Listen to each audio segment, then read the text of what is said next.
कौम नूह ने भी पैगंबरों को झुटलाया जब उनसे उनके भाई नूह ने कहा कि तुम डरते क्यों नहीं, मैं तो तुम्हारा अमानतदार पैगंबर हूं, तो अल्लाह से डरो और मेरा कहा मानो, और मैं इस काम का तुमसे कोई सिला नहीं मांगता, मेरा सिला तो रब्बुल आलमीन के जिम्मे है, तो अल्लाह से डरो और मेरे कहने पर चलो। वो बोले कि क्या हम तुमको मान लें जबकि तुम्हारे पैरों तो रजील तरीन लोग हुए हैं। नूह ने कहा, मुझे क्या मालूम कि वो क्या करते हैं, उनका हिसाब आमाल मेरे परवरदिगार के जिम्मे है, काश तुम समझो। और मैं मोमिनों को निकाल देने वाला नहीं हूं, मैं तो फकत साफ साफ खबरदार करने वाला हूं।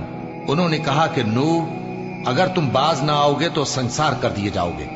नूह ने कहा कि परवरदिगार, मेरी कौम ने तो मुझे झुटला दिया, सो तू मेरे और इनके दरमियान एक खुला फैसला कर दे और मुझे और जो मोमिन मेरे साथ हैं उनको बचा ले।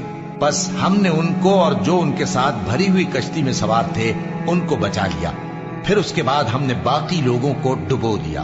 बेशक इसमें निशानी है और उनमें अक्सर ईमान लाने वाले नहीं थे, और तुम्हारा परवरदिगार तो गालिब है, मेहरबान है।